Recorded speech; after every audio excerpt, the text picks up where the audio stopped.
레위기 4장 1절부터 4절까지입니다. 여호와께서 모세에게 말씀하여 이르시되 이스라엘 자손에게 말하여 이르라. 누구든지 여호와의 계명 중 하나라도 그릇 범하였으되 만일 기름 부음을 받은 제사장이 범죄하여 백성의 허물이 되었으면 그가 범한 죄로 말미암아 흠 없는 수송아지로 속죄 제물을 삼아 여호와께 드릴지니 그 수송아지를 회막문 여호와 앞으로 끌어다가 그 수송아지의 머리에 안수하고 그것을 여호와 앞에서 잡을 것이요. 아멘. 기도하겠습니다. 하나님의 말씀 앞에 나오지 않고서는 우리가 어떠한 인간이고 또 하나님 우리를 어떻게 보시는가를 발견치를 못합니다. 오늘도 말씀 앞에서 내가 누구인가를 발견하고 깨닫게 하셔서 하나님께서 보신 인간의 그 모습 그대로 나와지는 저희가 되게 해주시옵소서. 예수님 이름으로 기도합니다. 아멘. 이 사람들이 세상에서 이제 생활을 하다가 시간이 되고 날이 되면 교회를 찾아서 예배를 드립니다. 자, 그렇게 이 사람들이 하나님께 나와서 예배를 드릴 때에 꼭 좀 생각해 줘야 되는 것이 있는데 그걸 다 잊어버리고 나옵니다. 그것이 뭔가 하면은 자기 정체예요. 쉽게 말해서 인간의 정체를 좀 알고 하나님께 나와야 하는데 그 정체를 생각지를 않죠. 그래서 사람들이 이 신앙이나 또 하나님에 대해서 얘기해 줘야 될 때에 꼭 좀 알아야 되는 거, 이것이 자기 상태입니다. 자기 정체. 자기 정체라고 하는 것은 자기 마음 상태를 얘기하고 있는 거예요. 자기 정체를 생각하지 않고 나오게 되어지면은 꼭 자기를 그 믿음에 있다고 착각을 할 수밖에 없습니다. 예를 들어서 그 하나님 어떤 분인가를 얘기하면서 이제 하나님 주권 이러한 얘기를 하죠. 또 하나님 주권을 얘기할 때에는 생사화복을 주관하신 하나님 또 이런 말이 나올 때도 많습니다. 그렇게 이제 하나님을 생사화복을 주관하는 분 이렇게 얘기할 때에 자기가 하나님을 그렇게 믿고 있다. 그렇게 확신하게 되어진단 말입니다. 근데 이제 뭐가 문제인가 하면은 우리가 머리로 알고 있는 하나님, 그러니까 생사화복을 주관 하나님 이렇게 알고 있고 그걸 내 입으로 얘기한단 말이에요. 그런 하나님이나 또 신앙에 대한 우리의 그 지식들, 그 내용들이 내 마음의 상태와 일치되지가 않는다는 겁니다.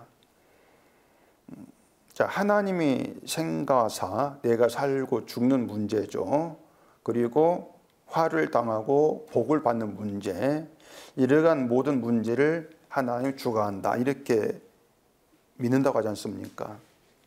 이것이 어떤 의미인가 하면은 하나님이 내 인생길을 어떻게 인도하시든 그 인생길이 내가 죽는 길이고 화를 당하는 그런 길이라 할지라도 나는 그 어떤 불평과 원망이 없이 하나님의 뜻을 알고 믿고 순종하고 따라가겠습니다.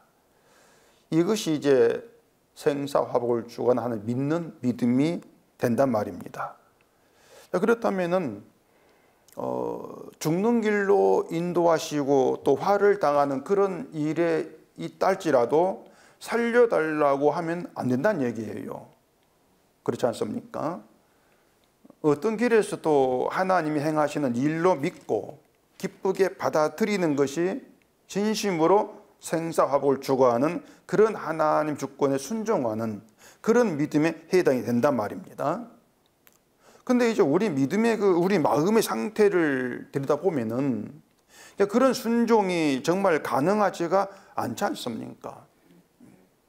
왜 그런가 하면은 우리 마음 상태는 그 생사화복에서 생과 복을 원합니다. 우리 마음은 생과 복을 원하고 그 죽는 것과 화를 당하는 것은 어쨌든 내 인생에서 좀 멀리 떨어지기를 바라는, 그래서 나에게 오지 않기를 바라는, 그게 우리 마음 상태라고 한단 말이에요. 그렇기 때문에 그런 우리 마음 상태를 가지고는 그 생사화복을 주관하는, 그렇게 일하신 하나님을 받아들일 수가 없는 거죠. 우리 마음 가지고는.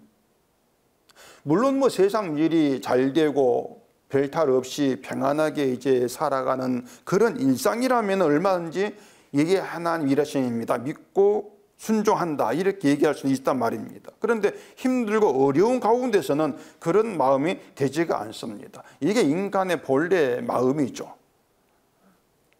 근데 그런 마음 상태에 대해서 생각하지 않기 때문에 내 정체를 내가 모르게 되어지는 것이에요. 인간 정체라고 하는 것은 어떤 경우에도 하나님 일하심에 순종치 아니한다, 이게 우리 정체란 말입니다. 근데 그런 정체를 모르기 때문에 신앙 어떤 하나님에 대해 얘기하면서 그걸 자기 믿음으로 또 믿는다고 이렇게 생각을 하게 되어지는 거죠. 이게 늘 말씀드린 것처럼 착각이고 내가 나에게 속고 있는 그러가 이제 현실이 되어진단 말입니다. 사람은 누구든 그 심판, 저주 이런 말을 싫어합니다. 이것이 인간이 피할 수 없는 실상인데 이게 사람들이 그걸 이제 받아들이지를 않아요. 그 이유는 우리 마음 상태가 늘상 나에게 좋은 거, 내가 가치 있고 내가 높은 자 되고 내가 인정받는 그런 쪽으로 내 마음이 기울어졌기 때문에 그럴 수밖에 없단 말입니다. 그렇기 때문에 우리 마음은 죄나 저주 이런 말을 좋아하지를 않습니다. 우리 마음 상태는.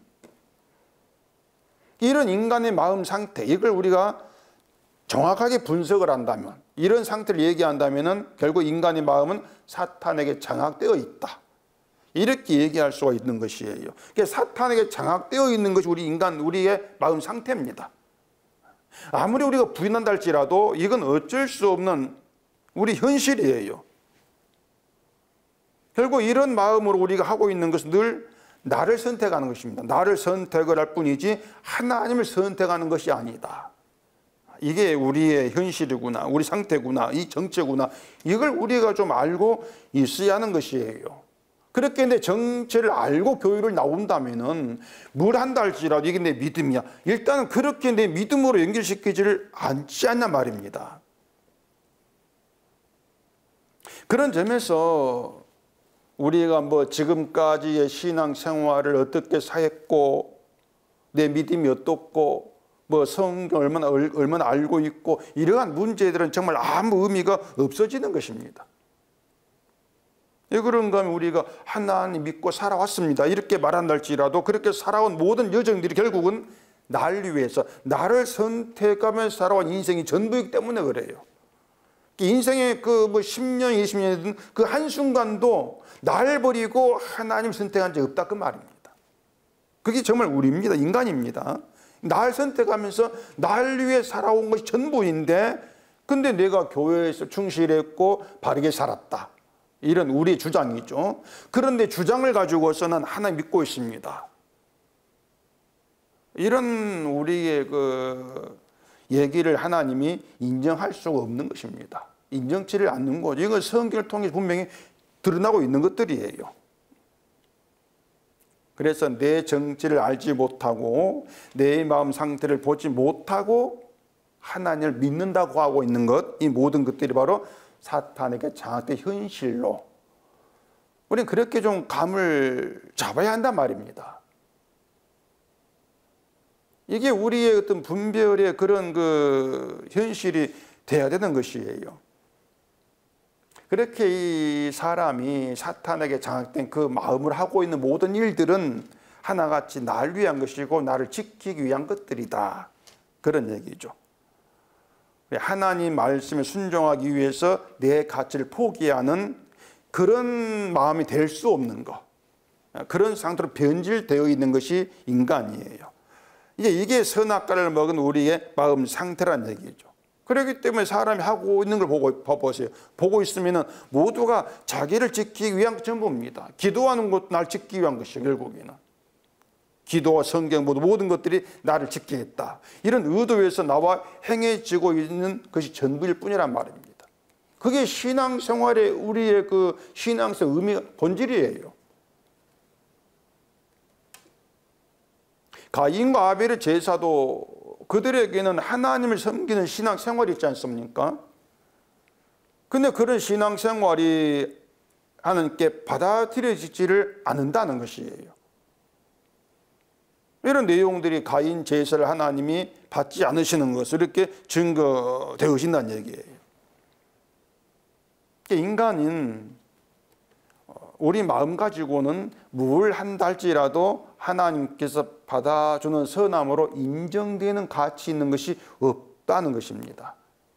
그래서 우리는 늘 나에 대해서 의문을 좀 가져야 돼요. 사탄에게 장악된 내 마음 가지고 내가 뭘 할 수가 있을까? 이런 마음으로 내가 뭘 할 수가 있을까? 이 사탄에게 장악된 이런 마음을 가지고 하나님을 위해 행하고 하나님 믿는 가능할까? 이런 의문들을 가져야 한단 말입니다. 그런 의문을 가지고 내 마음 상태를 살핀다면 나는 모든 일에 불가능하다. 이런 결론을 얻게 되어지는 것이죠.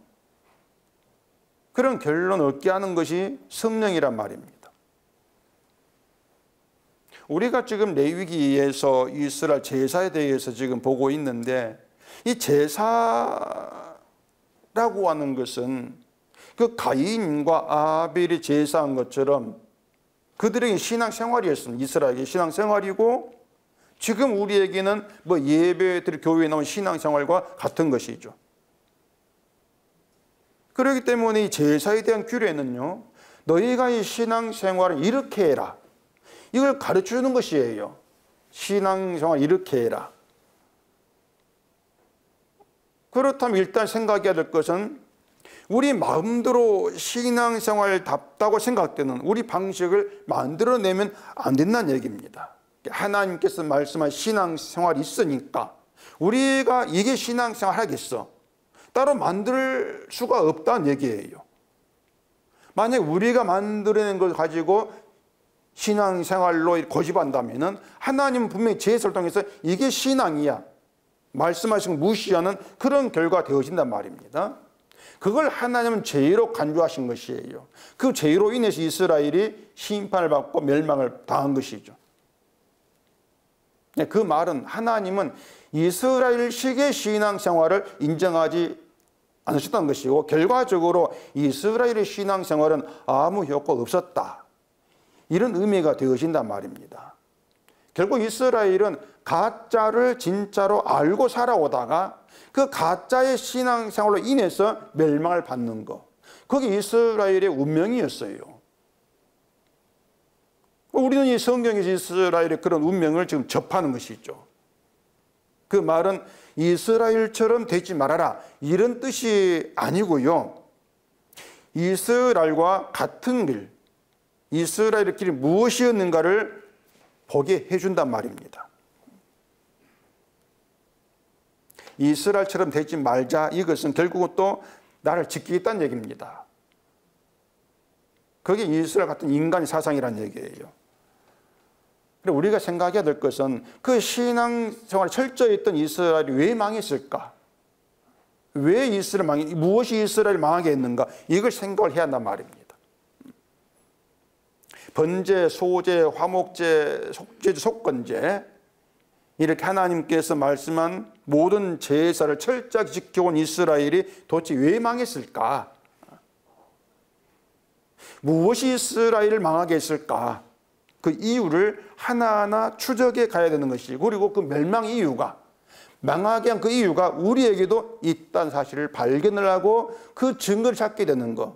이게 성경을 보는 이유가 되어야 하는 것이에요. 우리가 그렇게 성경을 보게 되어지면은 뭐 성경을 몇 번 통독했는가 아무 의미 없어진단 말입니다. 정말 의미가 없어지는 것이에요.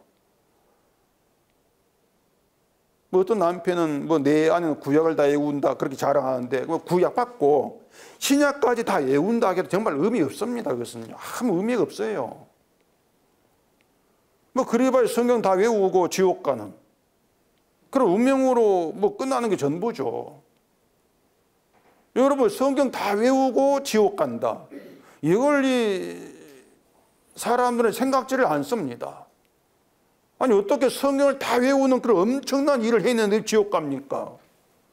그 의미를 모르는 것이 무엇이 사람을 지옥 가게 만드나 이걸 모른단 말입니다. 성경이 있고 성경을 암송하고 이런 열심히 없어 지옥까지 이것만 생각할 뿐이지 열심히 예배 드리고 교회 나오고 성경 암송 다 했나 지옥 간다? 왜 그런가 그 이유를 모르는 거죠. 그렇기 때문에 헛되이 믿었다. 이렇게 얘기할 수밖에 없단 말입니다.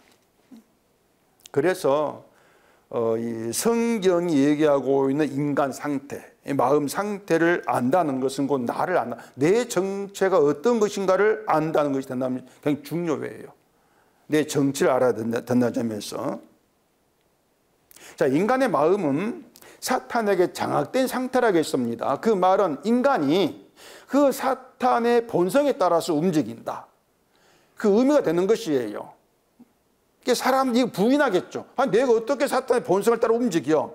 이게 부인하겠지만 이게 사실이에요. 우리 모두는 내 마음을 따라 움직이니까. 근데 내 마음에 사탄이 장악되어 있단 말입니다. 결국은 사탄이 장악된 그 본성대로 움직이고 살고 있다는 얘기예요.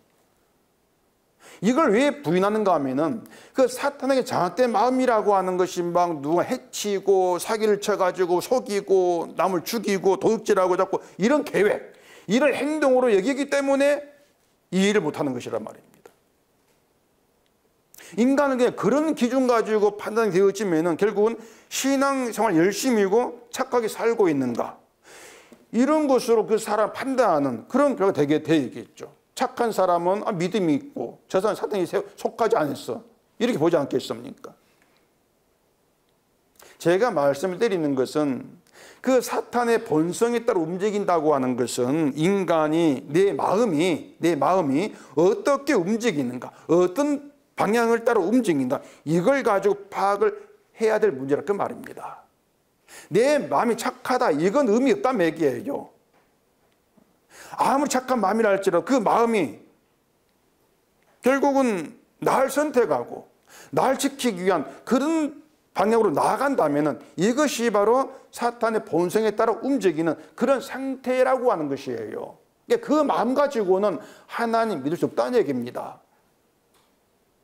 늘 내 마음이 날 선택하고 있는데 어떻게 그 마음으로 하나님 믿겠습니까? 가능성이 없는 것이죠. 이 점을 우리가 좀 먼저 파악을 해야 되는 것이에요. 근데 사람들이 아예 자기 정체, 자기 마음에 대해서는 방조해버리죠, 그냥. 그건 알 필요 없다고 생각해버린단 말입니다. 그렇기 때문에 내가 사탄의 본성에 따라 움직인다고 하는 것도 눈치를 못 채는 거예요. 그런 점에서 하나님이 이스라엘에게 제사 규례를 세우신 이유부터 우리가 좀 차근차근 확실하게 알아야 하는 것입니다. 왜 하나님 이스라엘에 제사 규례를 세우시는가? 그 의도를 우리가 알아야 한다는 것이죠. 일단 다른 건 다 접어주고요. 제사가 이스라엘에게 복을 주기 위해서 세운 장치는 아니다. 이것부터 우리가 분명히 좀 알아야 되겠죠. 복을 주기 위해 세운 제사가 아니다. 이것을 하나님이 제사 규례 속에 촘촘하게 박아 두셨습니다.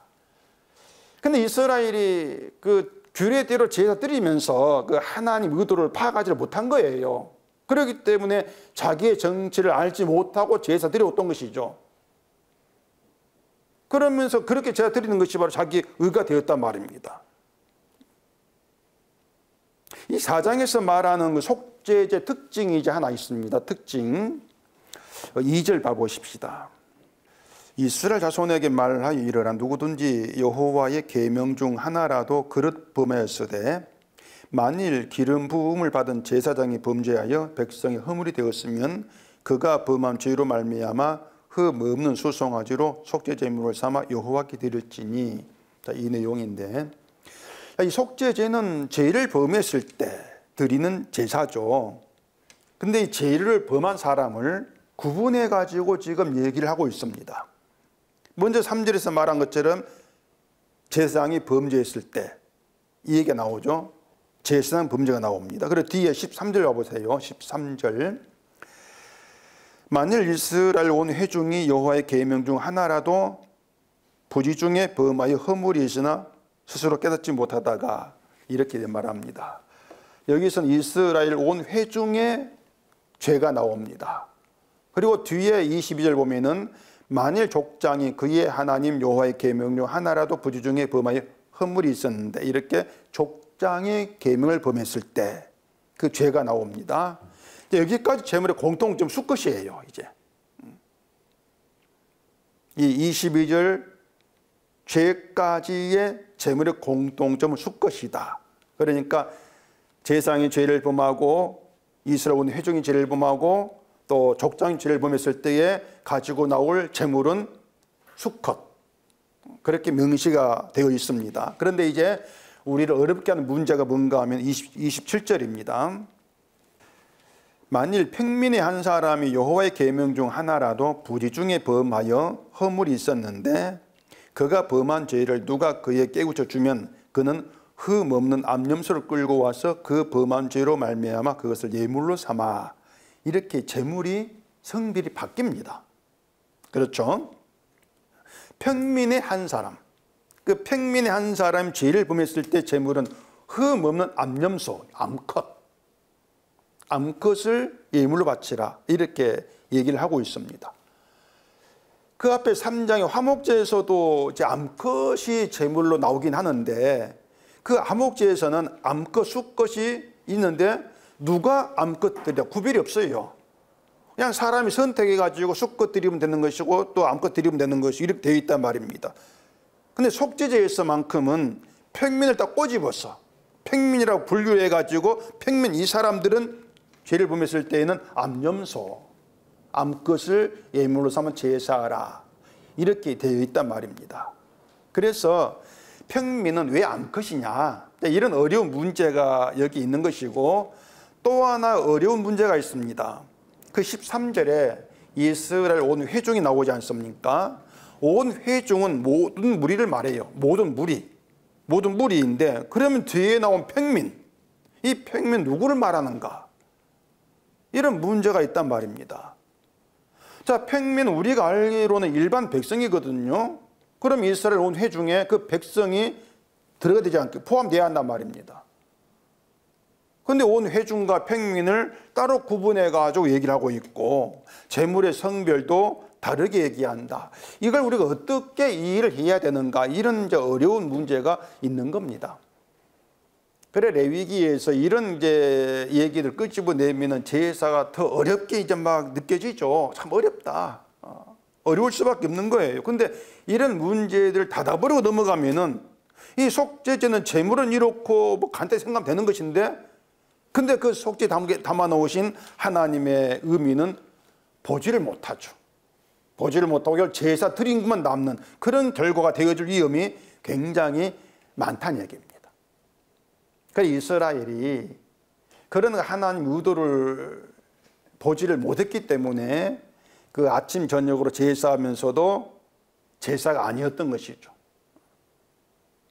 그런 점들이 이스라엘을 망하는 길로 가게 했던 것입니다. 그들은 망하는 길로 가면서도 자기들이 망하는 길이 있다, 이걸 깨닫지 못한 거예요.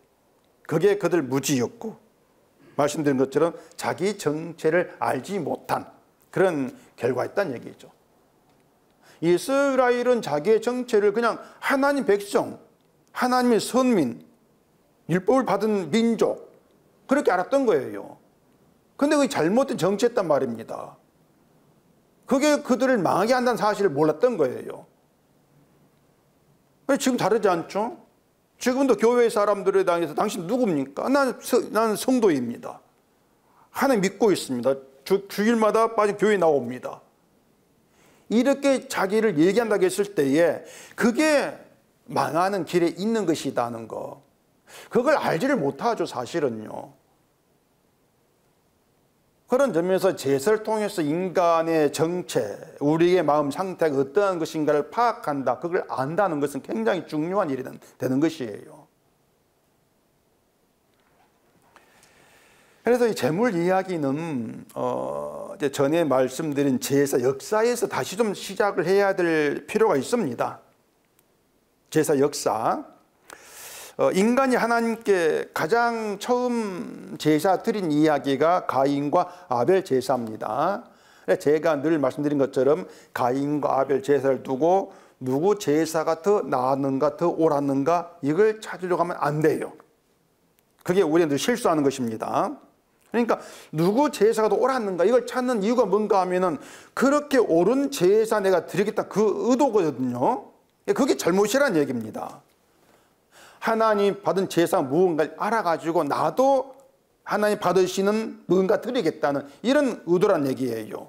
그런 것들이 사탄의 본성을 따라 행하는 것이고 그걸 하나님 죄로 간주해 버리신다는 거, 이걸 분별을 해야 한다는 얘기입니다. 그렇게 분별하게 하는 게 성경이고요. 그래서 누구 제사가 더 나았는가 이걸 싹 지우시고 싹 지워버리고 가인과 아벨이 누구 자식인가 이것부터 출발을 하면 되는 겁니다. 가인, 아벨 누구 자식이냐? 누구 자식입니까? 아담의 자식이죠. 근데 아담이 누구냐? 선악과를 먹었고 죽은 자가 된 인간이에요. 아담이. 그러면은 그 가인과 아벨은 죽은 자 된 인간 자식이라는 얘기입니다. 죽은 자 자식이라는 얘기예요.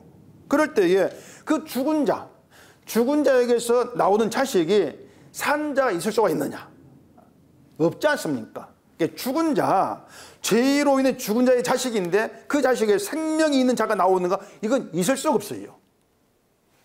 죽은 자에게서는 죽은 자만 나올 수밖에 없어요. 죽은 자란 말입니다. 그렇다면 가인과 아벨은 제사 드리기 전에 이미 죽은 자예요. 이게 되시겠죠? 어떤 제사 드린가 의미가 없어요. 그냥 죽은 자라 얘기입니다. 그래서 가인과 아벨은 죽은 자로 출발한다. 이게 이제 우리가 성경을 보는 시작이 돼야 한단 말입니다. 죽은 자가 드린 제사이기 때문에 제사는 같습니다. 가인과 아벨 제사는 똑같아요. 뭔가 하면은 죽은 자인 인간이 행하는 모든 같다는 얘기입니다. 차이가 없습니다. 어떤 차별도 없습니다. 그런데 이 가인과 아벨이 둘이 죽은 자가 드린 제사에 다른 점은 하나가 있습니다. 뭔가 하면은 가인의 제사에 없는 것이 아벨 제사에는 있다는 것인데 그게 뭐냐? 아벨 제사에는 뭔가 하면은 인간의 죽음, 죽은 자들 인간 상태가 담겨 있는 게 아벨 제사였다는 거예요. 그것이 제물로 이제 드러난 것입니다. 아벨의 제물은 양의 첫 새끼와 기름이죠. 그 말은 양의 피를 뜻해요. 양 희생, 양이 죽었다는 얘기입니다. 그 양의 죽음이 아벨의 제사에는 인간의 죽음이 담겨 있다. 이걸 보여주는 것으로 하나님이 받으신다는 얘기예요. 다시 말해서 아벨의 제사가 나타내는 것은 하나님 앞에 인간은 죽은 자로 나와야 한다. 죽은 자입니다. 이걸 나타낸 제사였다는 얘기예요. 그것을 양의 첫 새끼와 기름으로 증거되어지고 있다. 그 얘기죠. 그럼 하나님이 아벨을 받으신 것은 제사 잘 드린 사람을 받으신 것이 아니고요. 죽은 자를 받으신 거예요. 죽은 자를 받았다. 여기에서 우리가 짚고 넘어갈 얘기가 있습니다. 아벨은 아버지 아담과 똑같이 죄로 인해 죽은 자 된 인간이라고 했습니다. 그렇게 죽은 자 된 인간을 하나님이 제사를 잘 드렸다고 받으신다면은 다시 말해서 제물을 잘 바쳐가지고 천국가 이것이라면은 성경 더 이상 볼 필요가 없어요. 더 이상 그거 나갈 게 없죠. 아벨처럼 제사 잘 드립시다. 그럼 된단 말입니다. 그런데 이 가인과 아벨 제사 이야기가 성경 시작이라 그 얘기는 성경이 지금 다른 이야기를 하고 있다는 얘기예요. 이게 뭔가 하면은 하나님이 죽은 자인 아벨을 받으셨는데 그 죽은 자인 아벨을 받으신 근거가 뭐냐 그 얘기입니다. 죽은 자를 받아준 근거가 되어지는 것, 그 근거가 되어지는 이야기를 하고 있는 게 성경이란 얘기예요. 하나님이 무엇을 보시고 죽은 자 아벨을 받으셨는가? 뭘 보시고? 그게 양의 피고 양의 죽음이다. 양의 피를 보시고 아벨을 받으셨다. 그 얘기를 하고 있다는 얘기입니다. 양의 죽음을 보시고 죽은 아벨을 받으셨다. 그러면은 십자가에서 생각하는 아벨의 제물은 예수님의 죽음을 증거하는, 그게 되지 않겠습니까? 이런 점에서 아벨은 양의 죽음을 근거로 하나님이 받으시는 산자, 그렇게 증거되어 있단 말입니다. 이 모든 걸 압축하면은요, 딱 두 글자 언약이에요. 그래서 이 뭐 압축하면 언약이에요. 언약 단 두 글자인데 이 두 글자 안에 그 무궁무진한 하나님의 구원 이야기가 담겨 있다는 얘기입니다. 근데 구원 이야기가 가인과 아벨 제사로 끝나지가 않습니다. 가인과 아벨 제사로 언약의 모든 내용을 우리가 알 수 있는 게 아니에요. 그래서 가인과 아벨 제사 다음에 이어지는 것이 노아 제사입니다. 뒤에 노아 제사가 나와요. 자, 이 노아가 지금 이제 간단하게 지금 다 끊고 넘어가 쉽게 얘기할게요. 노아가 방주에서 나오고 가장 먼저 한 일이 제사했지 않습니까? 이 성경 봐볼까요? 창세기 8장입니다. 창세기 8장 20절입니다. 노아가 여호와께 제단을 쌓고 모든 정결한 짐승과 모든 정결한 새 중에서 제물을 취하여 번제로 제단 드렸더니 여호와께서 그 향기를 받으시고 그 중심에 이르시되 내가 다시는 사람으로 말미암아 땅을 저주하지 아니하리니 이는 사람의 마음에 계획하는 바가 어려서부터 악함이라 내가 전에 행한 같이 모든 생물을 다시 멸하지 아니하리니. 이렇게 노아가 번제를 드렸다고 하는데 레위기에서 번제 제물은 수컷인데 노아 제사에서는 수컷랑 구별하지 않습니다. 정결한 짐승 이렇게만 얘기하고 있습니다. 자, 여기에서 방주는 물에 있었습니다. 그 물은 하나님이 온 세상을 심판해버리는 그런 물 심판인데 그 물 심판 안에 방주가 들어있는 거예요. 자, 그러면 노아가 방주에 나왔다. 그게 뭔가 하면은 그 죽음의 심판에서 빠져나온 거지 않습니까? 그 심판서 건진받았다. 이런 이해가 된단 말입니다. 하나님이 세상을 심판한 이유는 사람이 마음으로 생각하는 바가 어려서부터 악하기 때문이다. 이렇게 말합니다. 어리다는 얘기는 어떤 행위가 없을 때예요. 아무 행위 없을 때부터 인간이 이미 악하다 그 말입니다. 이게 인간 마음 상태라는 얘기예요. 그러니까 인간의 마음 상태가 사탄의 본성을 따라 행하는 게 전부이기 때문에 인간 어릴 때부터 악할 수밖에 없다. 이게 하나님이 인간을 보시는 시각이란 얘기입니다. 그리고 인간의 모든 악함은 늘 얘기했죠. 날 지키는 것, 날 위해서 살아가는 것, 그렇게 나를 선택한 것으로 드러나게 되어 있는 것이에요. 이런 인간 악함 변하지가 않습니다. 불변이에요. 그렇게 악하다는 점에서 노아도 같단 말입니다. 자, 노아가 방주에 나올 때에 그 노아의 상태가 달라졌겠습니까? 악한 상태가 달라졌겠어요? 하나님이 노아에게 야, 넌 이제 선해졌구나. 넌 변했구나. 이렇게 인정할 그런 노아가 되어가지고 방주에 나오냐 그 말입니다. 똑같습니다. 노아는. 똑같이 심판받아야 될 어려서부터 마음이 악하다. 이렇게 선언받을 그런 인간으로 방주에 나오는 거예요.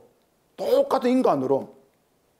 다만 노아가 달라진 게 있는 게 뭔가 하면은 자기가 심판서 살아날 수 있는 이유가 나에게 있는 것이 아니고 정결한 심판은 희생에 있구나. 이걸 알았단 말입니다. 그것을 정결한 짐승을 제물로 해서 번제를 드린 그것으로 나타난 것이란 말입니다. 그런 노아에게 하나님의 언약이 뭐냐면은 사람이 악하다는 이유로 멸하지 않겠다. 그거다 주신 거예요. 그러니까 지금의 세상과 마찬가지. 세상은 인간은 홍수 때처럼 심판을 받았는데 그 정결한 짐승의 희생을 받으시고 하나님이 심판을 않으신 그런 가운데 있는 것이 세상이라는 얘기죠. 그 말은요, 하나님이 심판 안 해.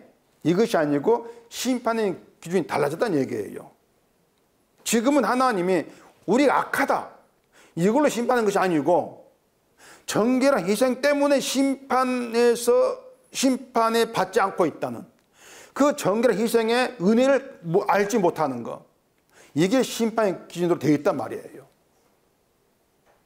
이게 지금 현실이거든요. 홍수 때는 사람이 악하다는 게 심판 기준인데 홍수 후에는 정결한 짐승의 희생이 심판의 기준이 되어진단 말입니다. 따라서 내가 심판을 받아야 할 악한 자인데 정결한 짐승의 희생으로 인해서 하나님 살려준 그 덕분에 살아갑니다. 그 희생을 아는가 모르는가, 이게 구원의 심판의 기준으로 작용을 하고 있다는 얘기입니다.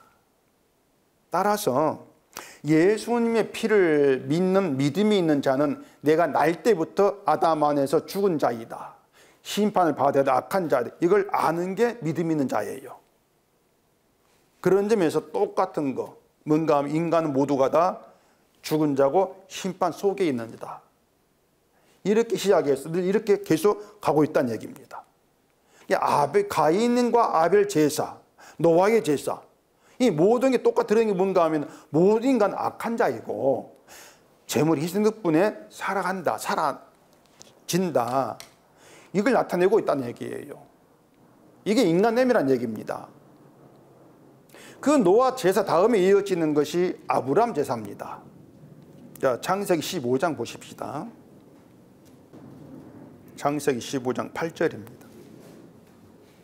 그가 이르되 주 여호와여, 내가 이 땅을 소유로 받을 것을 무엇으로 알리이까? 여호와께서 그에게 이르시되 나를 위하여 3년 된 암소와 3년 된 암염소와 3년 된 순양과 산비둘기와 집비둘기 새끼를 가져올지니라. 자, 여기에서 이제 제물이 암컷이 이제 등장을 하고 있습니다.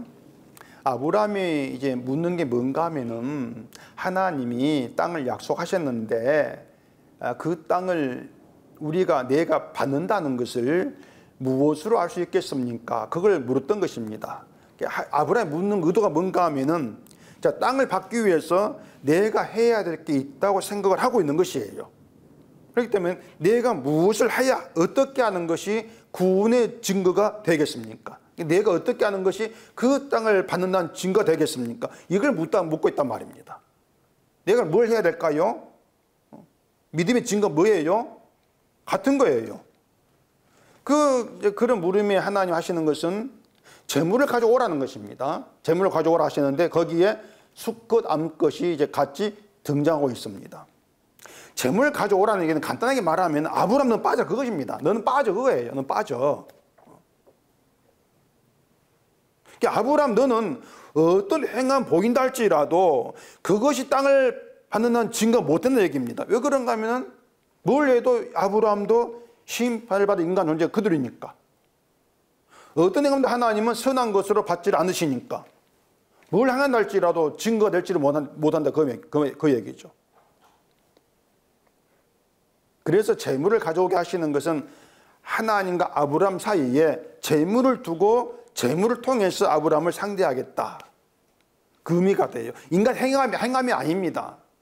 재물을 통해서 인간을 상대하시겠다는 얘기입니다. 그리고 이 재물을 암컷, 수컷을 가져오게 하시는 것은 쉽게 생각하면은요, 재물에는 아무 차별이 없다, 이런 의미로 이해하면 될 거예요. 그러니까 재물을 가져오는 사람도, 수컷을 가져온 사람이나 암컷 가져온 사람이나 어떤 사람에게도 차별이 없다는 얘기죠. 어떤 점에서? 심판을 받을 자라는 점에서 아무 차별이 없다는 얘기예요. 가인과 아벨이 재물을 가져왔을 때에 그들이 아무 차이가 없는 것처럼 모든 인간은 다르지가 않다는 것이 암컷, 수컷 가져와, 그런 말씀에서 드러난다, 이렇게 볼 수가 있다는 얘기입니다. 그 아브라함에게 암컷, 수컷 가져와라는 얘기는 또 다른 의미로 말씀드릴 수가 있는데 그건 너무 어려워지니까 이제 그것까지 더 나아갈 필요 없을 것 같고, 오늘 본문의 의미는 여기에서 찾으면 될 것 같아요. 평민이 죄를 범했을 때에 암염소를 예물로 바치라고 하는데 말씀을 드린 것처럼 이 4장에서 죄를 범한 자는 제사장이 나오고 온 회중이 나오고 족장이 나온다는 얘기입니다. 그리고 팽미에 나온다는 얘기예요. 팽미는 맨 낮은 계급이란 말입니다. 이처럼 맨 낮은 위치로 얘기하고 있단 말입니다. 제사장에 비해서 팽미 낮지 않습니까? 그러면 이런 사람들이 속죄제를 드릴 때에 바치는 제물에 의해서 제물이 어떻게 다른가에 따라서 속죄의 효과가 있는가 하면은 그런 차이가 없단 말입니다. 아무 차이가 없는 거예요. 소를 바치든 염소를 바치든 암컷을 바치든 수컷 바치든 새를 바치든지 간에 그 제물이 어떤가에 따라서 죄 사함에는 아무 차별이 없습니다. 이게 속죄의 의미가 되는 것이에요. 그러니까 이 세삼이라고 하는 것은 제물이 수컷인가 암컷인가 염소인가 또 소인가 뭐 새인가 이런 거에 따라서 달라지고 의미가 있는 것이 아니고 오직 제물 희생이 피라는 것, 피에 의해서 제사함 받는다, 이게 중대한 의미로 자리한다 그 얘기입니다. 제물이 하는 일은요 제사함에서 희생이에요. 제물이 하는 일은. 그러니까 새가 죽든 소가 죽든 똑같은 건 희생이지 않습니까? 소의 희생이 다르고 새의 희생이 다르고 수컷 희생이 다르고 암컷 희생이 다르고 달라지는 게 아니에요. 뭐 소는 비싸니까 희생이 더 비싸고 새는 싸니까 뭐 희생이 싸고 이런 차이가 없지 않습니까? 똑같은 비록 똑같은 희생이라는 얘기입니다. 이게 속죄 정신이 대한단 말입니다. 차이가 없다. 희생이란 점에서 그 희생의 피가 죄의 사함의 능력이란 점에서 같다. 이걸 놓치면 안 되는 것입니다. 오로지 제물의 희생의 근거에서 죄의 사함이란 은혜의 사건이 일어난다는 것, 이것만 생각하자 그 얘기예요. 내가 바친 제물이 이렇게 크고 비싸고 좋은 겁니다. 이건 이미 실패한 겁니다. 그게 이미 사탄의 본성에 따라 제사를 드리는 것이에요. 사탄의 본성에 따라가니까 나는 암소를 드렸는데 넌 새를 드리네? 그럼 너의 제사함은 나보다 저 효과 적겠지. 내가 제사함 더 많이 받겠지. 내가 더 큰 천국 상급 받겠지. 이런 사상들, 이런 것들이 사탄의 본성을 따라가는 것입니다. 다시 얘기할게요. 죄사함의 능력은 피란 말입니다. 그 피인데 그 피가 누구의 어떤 제물의 피냐 차이가 없다. 누가 바쳤는가 차이가 없다. 이것만 알자 그 얘기예요.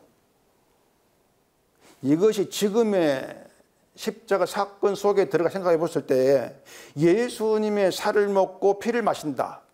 이 교회인데 이게 성도의 무리가 되는 것인데 그런 점에서 교회는 모두가 다 예수님의 동일한 희생 은총 속에 들어있다 그 뜻입니다.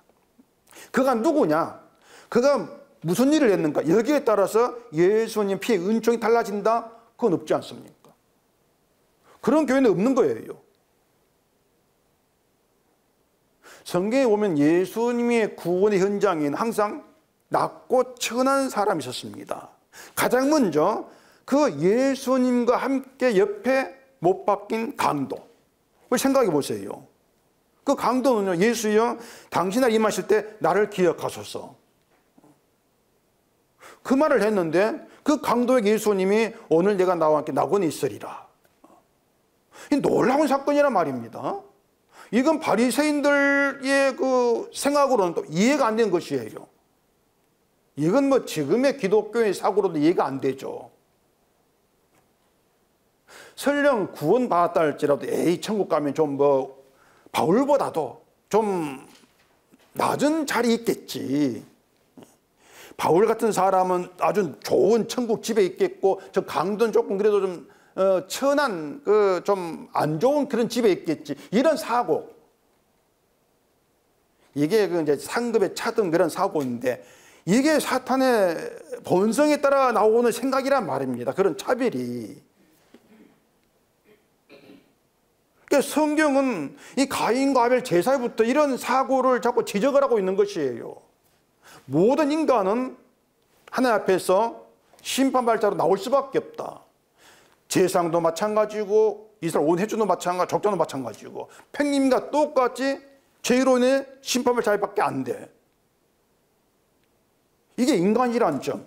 이걸 제발 좀 놓치지 말자 그 얘기입니다.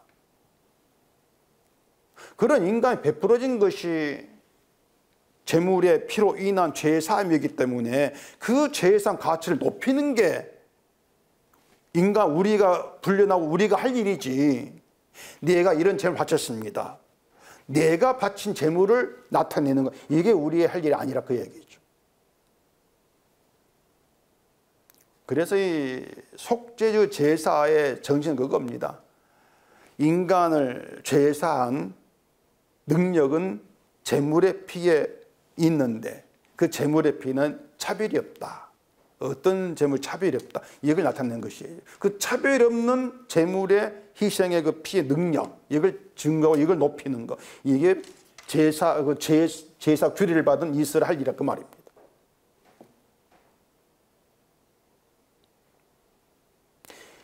이스라엘 온 회중이 속죄 제사 드리든 평민 한 사람이 드리든 똑같다는 거. 제사는 거룩한 사람인데 그 거룩한 사람의 제사함이든 평민 제사는 똑같이 차별이 없다는 거. 이게 우리에게 있어야 될 믿음의 정신이에요. 그것이 십자가 정신이고. 그렇기 때문에 우리가 늘 믿음을 얘기하면서 내가 한 일을 들고 나온다. 내가 하나님께 바친 거 행한 일 들고 나온다. 이것이 인간 정체를 놓치고 그냥 내 속성 그대로 하나님 믿겠다고 나오는 그런 것에 지나지를 않습니다. 홍수로 심판받은 인간의 악함은 내 악함입니다. 이걸 생각하지 않는 것이죠. 우리는 죄와 싸워 이길 능력이 없지 않습니까? 그렇기 때문에 우리가 하는 모든 것들은 죄를 행하는 게 전부예요. 죄를 이길 수 없기 때문에 죄를 행하는 게 전부란 말입니다. 그렇기 때문에 우리는 모두가 다 그냥 허물이 있는 자로만 드러나요. 이게 우리 모두란 말입니다. 허물이 있는 자, 그렇게만 드러난단 말입니다. 제사장도 마찬가지고 온 회중도 마찬가지입니다. 허물이 있는 자, 그렇게 드러나요. 평민으로 말해 한 사람도 똑같고 말입니다. 모두가 허물이 있는 자다. 그런 우리 세계에 오신 분이 예수님인데 그 예수님이 여자 후손으로 오셨지 않습니까? 우리가 할 일이 뭔가 하면은 허물이 있는 자로서 여자 후손으로 오신 예수님, 뱀의 후손과 싸워 이기는 그 예수를 높이는 거예요. 그게 뭔가 하면 주님의 희생을 믿는 것입니다. 그 예수님이 이기실 믿는 거예요. 내가 이것이 아니고 주가 이겼습니다. 이걸 믿는 거예요. 이것이 예수의 피 안에서 죄사함 받고 구원받는 성도의 의미가 되어진단 말입니다. 때문에 우리는 주의 피 안에서는 차별이 없는 온 회중으로 모인다. 그 점을 안 놓치면 되는 겁니다. 그냥 하나입니다. 아담의 후손으로 아담은 죽은 자로 모인다. 그게 전부예요. 허물 있는 자 모두가 다 목사든 교인이든 허물 있는 자 그게 전부입니다. 목사라고 해가지고 믿음이 있고 행한 법 믿음 행하고 다 그 환상 착각입니다. 그냥 허물 있는 자 이게 전부예요. 각기 다르지가 않고 허물 있는 자로 심판을 받아야 될 그런 자로 모여서 주의 피를 믿는 믿음 안에서 하나로 되어지는 거, 이게 교회라는 거. 그런 교회는 할 일은 십자가를 자랑하는 이게 전부라는 거. 이것만 하시면 됩니다. 그렇게 우리 정체를 파악하는 것입니다. 오늘 결론은 내 상태, 내 정체는 사탄의 본성을 따라 행하는 그게 내 정체다. 내 힘으로는 죄를 이길 수 없고 선을 행할 수가 없다. 이게 내 정체야. 이런 내가 믿을 건 예수님의 희생의 피, 그 능력밖에 없다. 그 피 안에서는 아무도 차별이 없고 모두가 동일한 자로 주를 자랑하고 높일 자들일 뿐이다. 이게 교회다. 이런 교회에 우리를 부르셨다. 이게 하나 일하십니다. 그렇게 정리하시면 되는 겁니다. 이게 속죄 의미가 되는 것이에요. 이 속죄 제사 안에서 늘 주님이 일하심, 그건 바라보시고 그 일하심이 내 마음 상태에 안위가 되고 또한 그 평안이 되어서 주님만 찬송하는 그런 우리로 나와질 수 있기를 바랍니다. 기도하겠습니다. 우리 아버지 하나님, 늘 주 앞에 나와서 나에 대해 얘기할 것은 저주, 심판이 전부입니다. 누가 자기를 자랑할 자가 있겠습니까? 내가 한 일 다 헛되고 쓸모없는 것으로 드러날 뿐입니다. 그렇게 심판받을 자 나왔을 때에 그런 우리를 하나님이 받으실 때 근거는 주의 피입니다. 오직 예수의 피만 자랑하는 우리가 되게 하시고 그 피만 높이면서 주님의 도구로 사용되어지는 저희가 되게 해주시옵소서. 예수님 이름으로 기도합니다. 아멘.